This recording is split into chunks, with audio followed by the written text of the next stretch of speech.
In this video, I'll look at adjusting the Mental Ray photographic exposure controls, and that will help me get my lighting looking right. When I start out, I've put the daylight system in, and I've got a photographic exposure on, although I haven't done anything with it particularly. What we can see here in this test render is that the colors are fairly bright, but maybe a little murky looking. The shadows are very, very dark. We're losing some of the leaves in black. And there's not really any lift to the scene. It's very heavy looking. What I'll do then is look at adjusting how that camera sees this light. I'll press 8, and this pulls up the Environment and Effects dialog. Alternately, you can get to this under Rendering and Environment. There's also our exposure control if we need, which really takes us to the same place.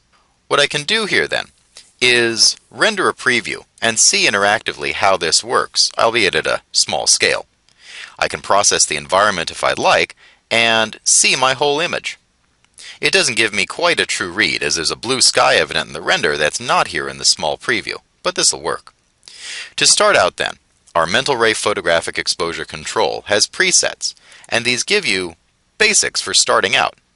For example, I've used Outdoor Daylight Clear Sky, which starts me out with an exposure value of 15. What we can see if we switch over to the photographic exposure then is that that preset comes with these settings for shutter speed, aperture, and ISO. Here's what these mean. The film speed, or ISO, and yes, this applies even to digital cameras, is the sensitivity of the film to light. We use a lower sensitivity film on interior or artificially lit shots, and a higher sensitivity film on outdoor shots.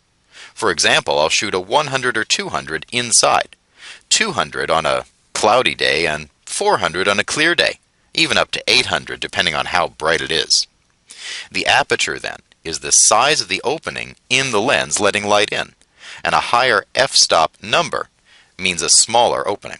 The shutter speed, expressed as a fraction of a second, is the duration that the shutter is open, letting light in.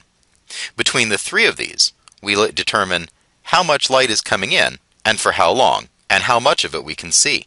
For example, I'll do a region render and do some comparisons. I'll drop down under Area to Render and pick Region, and it gives me a region, which I'll bring over and size to maybe half the image, so we can see where it is and where we were. I'll try first a higher ISO. Here's a 200.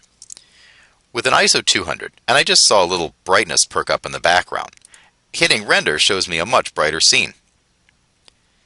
We can see definitely because in the sky, and also on the plants, that everything is brighter overall, although my shadows have pretty good density still. Opening up the f-stop, producing a shallow depth of field in a true camera, lets more light in.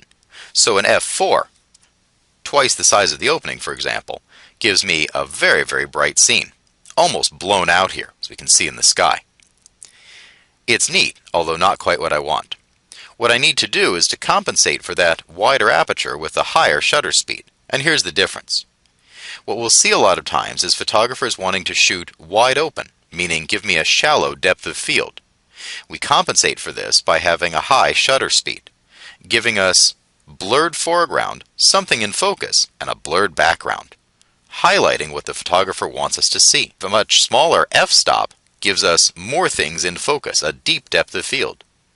In this case, I probably want somewhere between, but I do need to take up that shutter speed. Here's 1024, for example, so my image is not quite so blown out. This is much better looking. The colors aren't murky anymore, the sky is nice and bright, there's still depth in the rendering in the shadows, and the plants really pop.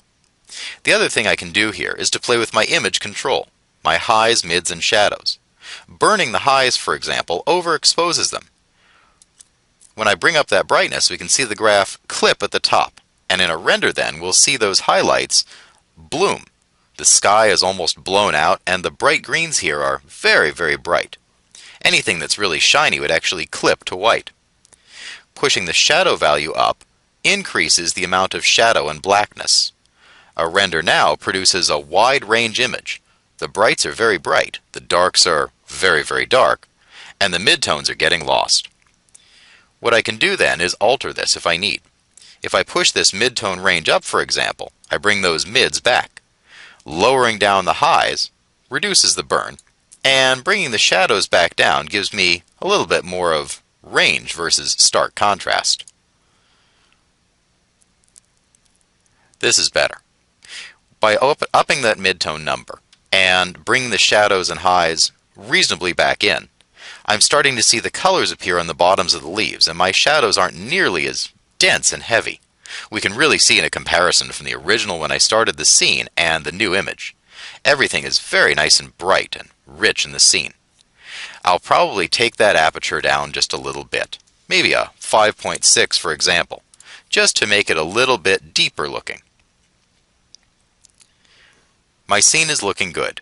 My colors are rich and pop out. There's drama.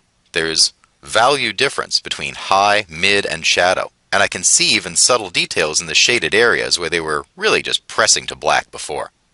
I'm ready for the next video, where I'll start to tackle lighting. We've already got the light in, but we need to move the light around, stretch those shadows out, soften them, and work on the bounce light to get that rich jungle imagery, as it's a little on the, plastic side at the moment. So we'll get started with the light, getting that lighting adjusted to produce the rendering we want. But getting the exposure in the right place first is a big deal, so that we see the light we're using correctly.